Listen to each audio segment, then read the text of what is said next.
there's nothing wrong with you if you are proud of that part of your identity.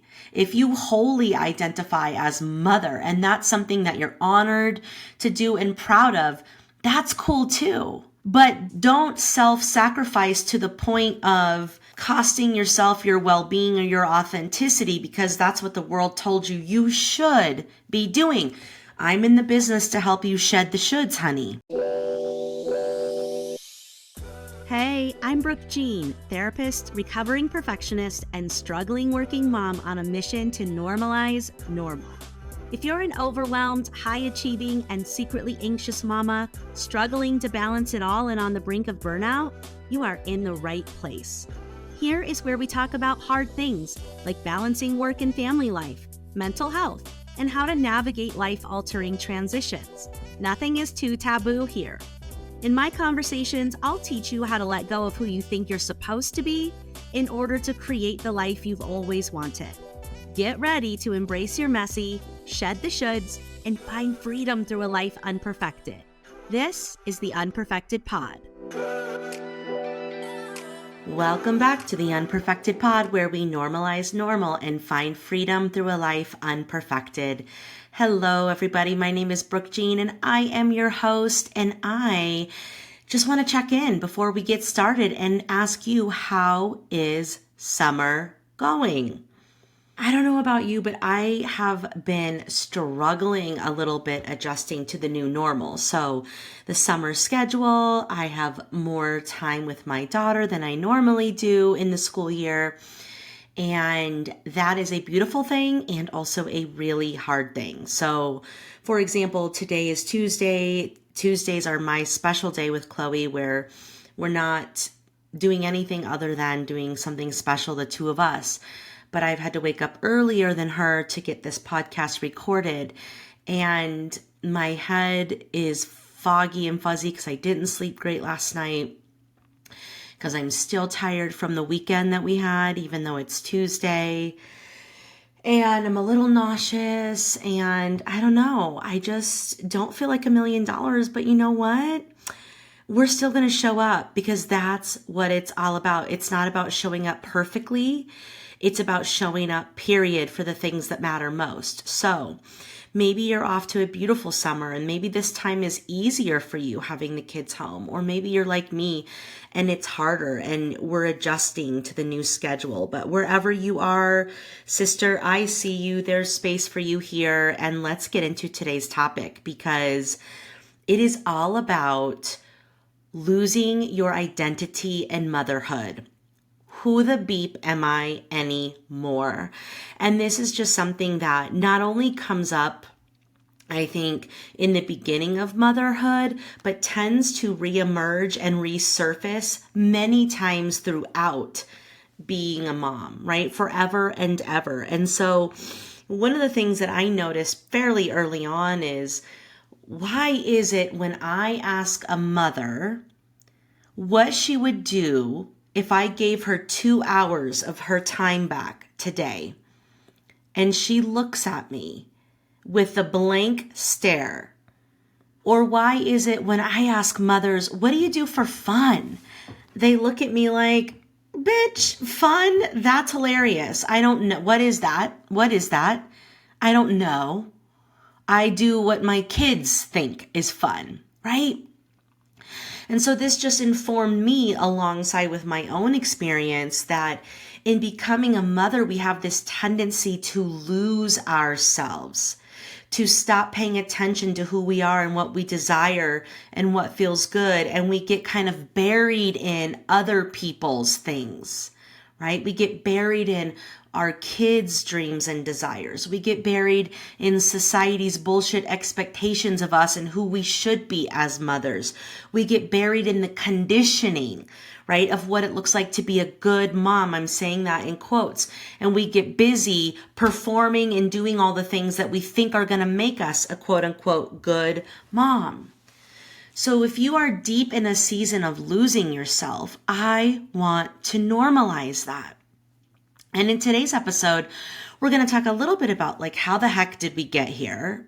And then where do we go from here? What are some things we can do to actually find ourselves and rediscover who we are buried underneath our roles and responsibilities. And so I want to first remind you, Mama, that you are not lost. You are just buried. Okay? The youest you that you were born with, your soul, your essence, your authenticity, your energy, you are still in there, honey. You are just buried under your roles and responsibilities and all the doings that you're doing to keep up with the expectations of being a good girl, a good wife, a good mother, a good steward, a good community member, a good boss, a good leader, all the things, right? We talk about conditioning back in episode 2 on the podcast, but basically, I think this getting lost or getting buried starts before we even become a mother. Because we learn in our adolescence, oh, who I really am isn't cool enough, so I'm going to shape shift and do things and wear different things and put on different outfits and try on different identities to fit in. The breaking from and abandoning ourself and our authenticity starts at a young age. But I think it gets really confused and really murky and cloudy when becoming a mom, because we are bombarded with information on how to be a quote unquote good mom. And we really invest in the prepping and the planning and the reading of the books and the taking of the classes and joining the mommy groups and joining all the mom Instagrams. And we just flood ourselves with what it means to be a good mom. Good moms have natural births. I didn't. Good moms breastfeed. I couldn't with Camden. Good moms make their own food and it's all organic and gluten-free, dairy-free, soy-free. I couldn't. Good moms are patient. They're grateful. They're selfless, right? There's all of these images we have in our minds about what makes up a good mom, and we've been so busy keeping up and doing all the things that we've forgotten to check in with ourselves and ask ourselves what we want, what feels good. We're so busy schlepping kids around and feeding them and loving on them. There's no time to ask ourselves what we want to eat or what we want to do or what hobby we want to engage in. We're so busy making sure that everyone else's needs are met that we've accidentally abandoned our own.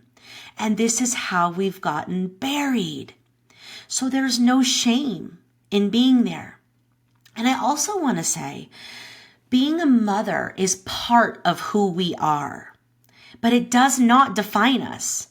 You were someone before you were someone's mother. And also, there's nothing wrong with you if you are proud of that part of your identity. If you wholly identify as mother and that's something that you're honored to do and proud of, that's cool too. But don't self-sacrifice to the point of costing yourself your well-being or your authenticity because that's what the world told you you should be doing. I'm in the business to help you shed the shoulds, honey. Okay, I am somebody before I became a mother, and I am also honored to be a mother, and mother is the most important job I have, and I absolutely love doing it. But I know that I'm a better mother when I'm coming from a place of who I really am, what I really want, what my authenticity is. And so I want to invite you to give yourself permission to bring back some of these parts of who you are that were buried under all of these roles and responsibilities and expectations. And so conditioning, right? These subconscious beliefs we have about what it means to be a good mom is part of how we got here. Then there's the reinforcement of those beliefs, right? It's the seeing all the moms doing all the good things on social media. It's the reading the mommy blogs and obsessing over how to get it just right. It's when you constantly self-sacrifice and show up for the class and volunteer, the other mom saying, thank you so much for being here, or that was such an amazing party you planned, or, you're such a good mom because you do this, this, and this. All of that gets reinforced when we're recognizing each other for going above and beyond and doing these things. And like, are you even a mom? Are you even a quote good mom if you aren't caught wearing a mom life hoodie or tank top? Like, look at the merch, for Pete's sakes. Like, I am going to come clean and admit right here, right now, that I bought a mama tank top. And I rocked that shit for summers on end. Why? I think because somewhere deep down, I think, to be a good mom wears that kind of stuff. And again, no shame if you do. I am just making fun of myself here, but I'm also just highlighting how there's messaging everywhere that if you are a woman and you have children, honey, your identity should be mom and mom first. Family first. How many times have you heard that? Okay? And so when these beliefs become reinforced through other people's feedback and compliments, it just perpetuates these behaviors of being a quote unquote good enough mom. Okay? And so like even when we see, I think this is where we need to be really careful about our judgment of other mothers. Like, how many of you, when you see maybe a mom out on a night out on the town, living her best life, and you know she has kids, how many of you think, where's your kids? Where's your children? With a dash of judgment. Versus, yes, queen, go off, live your best life. I'm so glad you got a night out. So many of us, like I remember when I was a teenager and there was someone that I worked with that would go out on Mother's Day and ride Harleys with other people and not be with her family on Mother's Day. And I remember having a judgment about that. Like, why aren't you with your family? It's Mother's Day. And this is before I was a mother and knew just how hard and daunting it is. And now, honey, now I know as a mother that on Mother's Day, what mothers should do is what mothers freaking want to do. And if a mother wants to go be free of her family and ride around on motorcycles, then shit, go off. Go all the way off. But because of conditioning, I had a judgment. And so how many of you, when you see mothers without their kids and doing their thing and living their best life or maybe traveling a lot for work, how many of you are judging? We need to stop that. P.S. That judgment is really coming from a place of low-key envy. There's a part of you that longs for that freedom. There's a part of you that longs for that ability to go out and do those things. So jealousy usually and envy usually look like judgment. So no judgment to you for your judgment, but get curious about it. And I think as mothers, we have a real responsibility to stop judging each other, because what we're doing is perpetuating these beliefs around what it means to be good enough.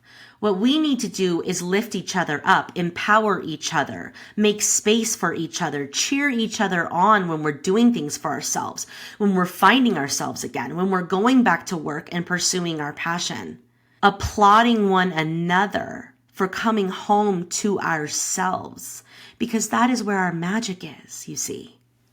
So we get lost very easily in this journey of becoming a mom. And we stop asking ourselves a long time ago what feels good in our bodies, because shit, most of us have been at war with our bodies since we were teenagers. And the body keeps the score, meaning the body tells us what feels good, what lights us up, what we should be moving toward versus away from. But we've shut down communication with our body. We've stopped respecting and honoring and checking in with our bodies. So we're not getting the information about what feels good and what we should be leaning towards. We stop asking ourselves what we want to do because we don't feel like there's time or money or energy, or that it's going to be a burden on our family. And when we stop asking for a while, our mind, body, and spirit will stop giving us the clues and the cues. But here's the thing. At some point, they will begin to bubble up. Okay? So where do we go from here? We can see how easy it is to lose ourselves in this journey of becoming a mother and to get all wrapped up in the identity of mom. But The problem with that is we've abandoned ourselves. We've neglected our needs. We've shut down our intuition. And that's going to block us. That's going to become an energetic block for us. That's going to become repressed feelings that could cause other physical ailments in our body. That's going to absolutely create resentment. And really, we're not showing up whole and full and complete and authentic for ourselves, for our families, for our communities, for our jobs. And that's a real miss. That's a real loss to our society. When we're only showing up as part of ourselves and not the full package, that's a loss.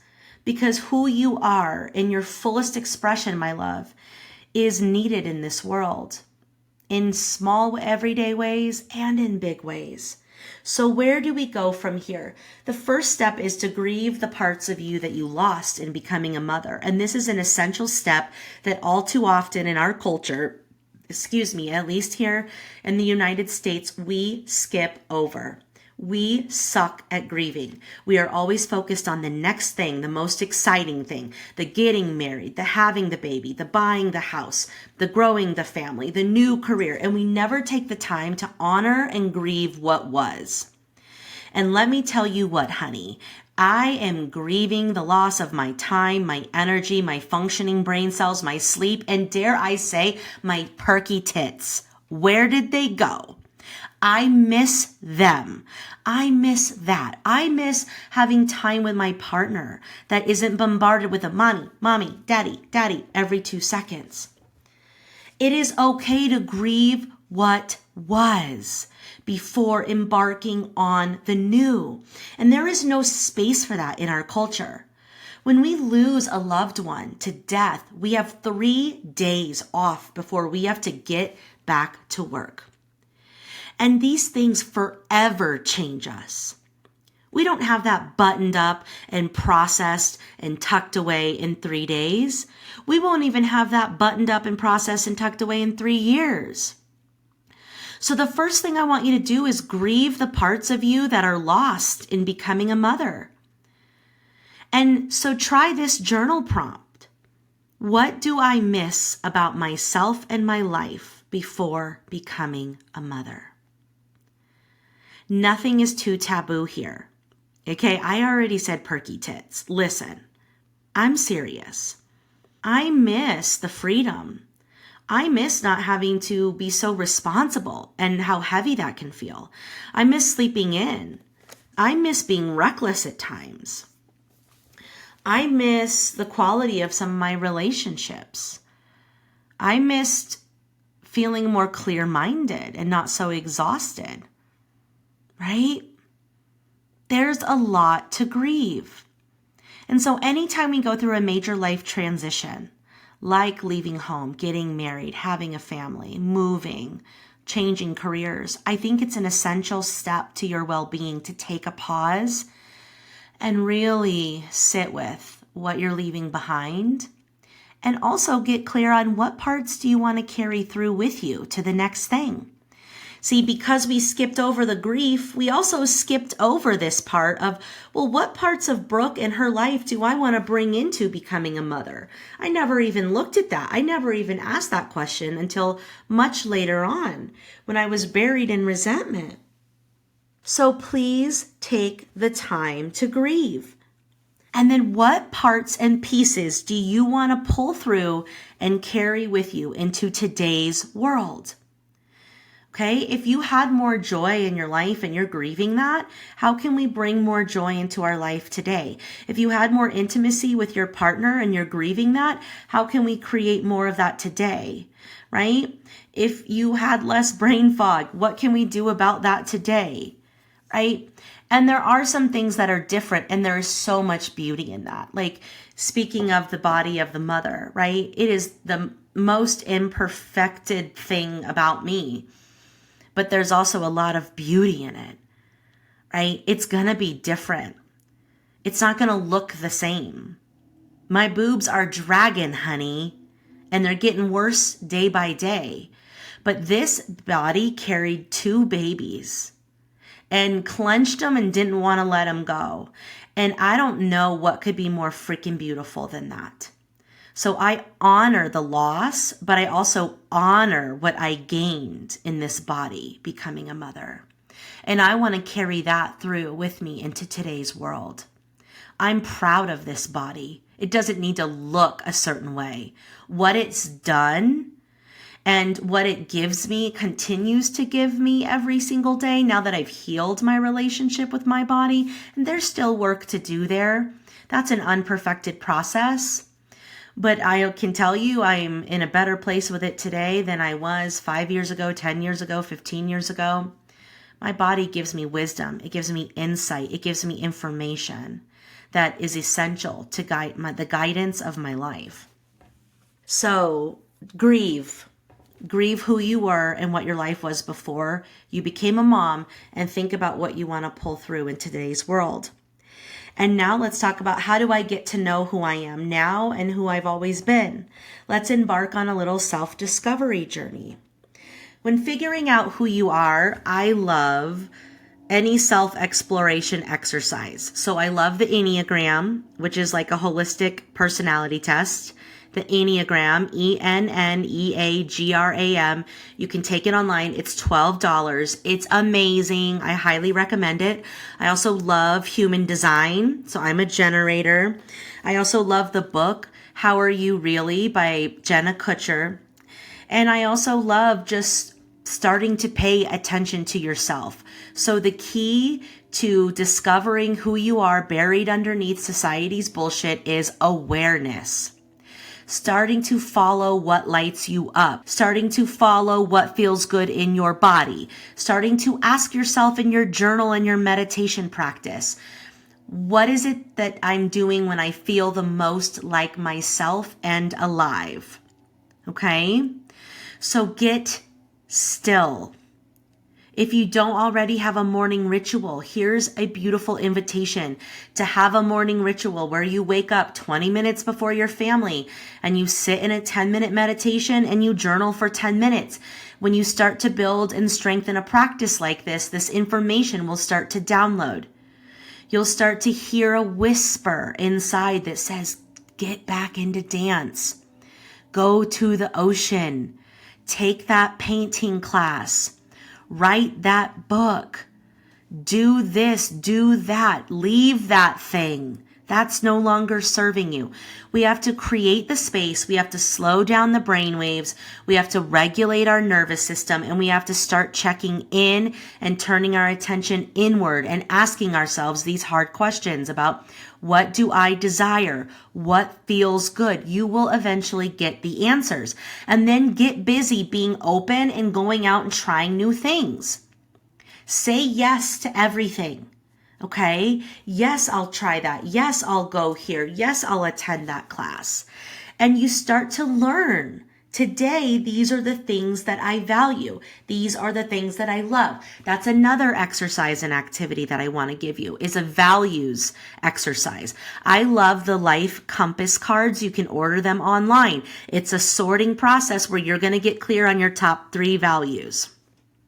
Top 3 values. That is core to who you are. Okay, my top 3 values are purpose, pleasure, and playfulness. So when I'm making decisions of what I want to do and what I don't want to do, I run that shit through the filter of, is this in alignment with my core values?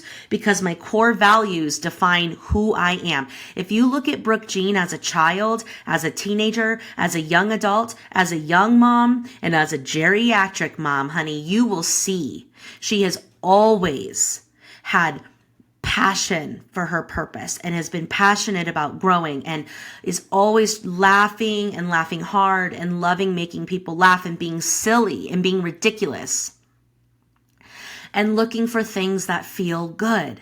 You will see that woven into me my entire life. And here's the last exercise I want to give you when you're trying to discover who you are. I call it the life timeline exercise. And it's where you create a timeline on a sheet of paper from birth until now of your highest and lowest moments and what they taught you. And then you look for themes woven into those experiences, because those experiences define us as well. You see, we are born as a soul with a soul and an essence. And then we develop our personality, and then the environment shapes us. Right? And so I want you looking at all those layers. What is your spiritual practice? Get back into your spiritual practice to get reconnected to your soul and yourself. Right? But we want to be looking at the soul level, who am I? At the personality level, who am I? And at the society, learning, and cultural and conditioning level, who am I? And then we get to decide, what of all that do I take with me in the who I'm becoming, and what am I ready to shed? And this is how we continue to become who we are meant to be, my loves. And I want you to have fun with this journey. Don't take it so seriously. There's no pressure to figure it all out. There's no pressure to become something specific. This is supposed to be fun and lighthearted. And so take any pressure off. But I want you to make space for yourself, to rediscover who you are buried underneath your roles and responsibilities. And I want you to pull those parts and pieces back into your life today. Because when you feel more whole, when you feel more integrated, when you feel more authentic, life is better. Life is easier. We live with less resentment. You will teach and show your children that it's important for them to follow what lights them up. You will teach them that it's important to make time and space for themselves and to follow their bliss and their passion and their purpose. That it's okay to take time for yourself. It's not selfish. There's a really important, juicy message that you're going to be teaching your children when you make this investment in yourself. And then it's going to feel good when you do it, because there's a part of you, honey, that is just longing for you to give her attention, for you to bring her back, for you to give her the stage again. So do it. Do it. So whether you're fully buried in your season of loss, and mama, I see you. When I was, nursing Chloe, my second child, and suffering with serious postpartum depression and anxiety and OCD, and had to cut out dairy, soy, nuts, and eggs to nurse her. And so I was hangry all the time because I couldn't put her down to cook the food I could eat because she was fussy and she didn't want to be in a stroller or a swing or a bouncer or a car seat. I was pretty flippin' miserable. And that was not the time that I was going to find myself. I felt extraordinarily disconnected from myself, but there was nothing I could do about it. So if you are in that season, mama, I see you. And it's okay. Maybe you take one small baby step and you just get outside and go for a walk today, or do some earthing, or look at the stars tonight. You take one small baby step of something that you know feels good, and you just trust that you will come back to life, mama. You will bubble up. You will catch your breath at some point. I promise you. Now's not the time. I get it. That you get to embark on the self-discovery journey. Your time will come. But maybe you're a little bit further along in your journey and you're feeling lost, but you're feeling called to get back into something, to find something that lights you up, to have a hobby, to join a sisterhood, to switch careers, to start a business. And this is for you to get busy on grieving, and then engaging in the exercises that I taught you today to help you figure out who you are. Because who you are buried under all of this is exactly who your family and the world needs now more than ever. And you deserve it. Okay?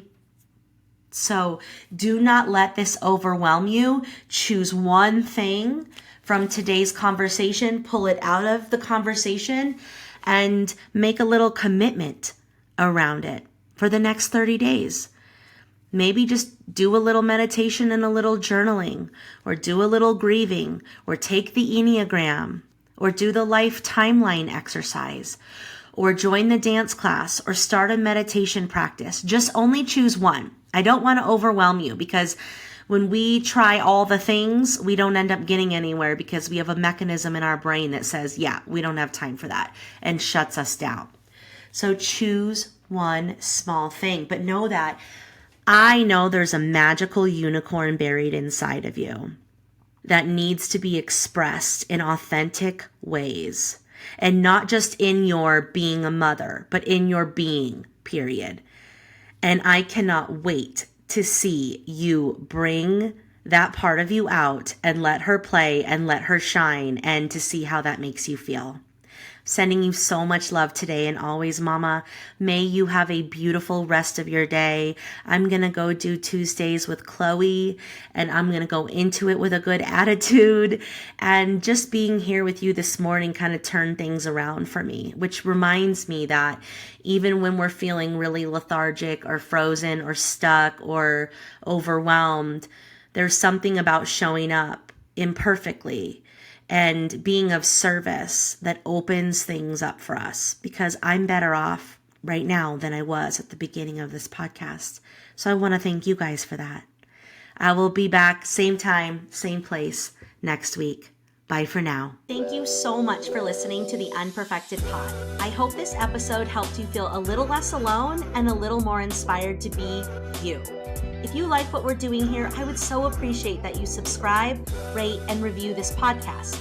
If you do, share the episode on Instagram and tag me at Brooke Jean Unperfected to enter to win a 1-to-1 laser coaching session. Also, feel free to join me in my private Facebook community, Mommy's Mental Health Matters, where we continue the conversation. Thanks again for being here, and see you in next week's episode.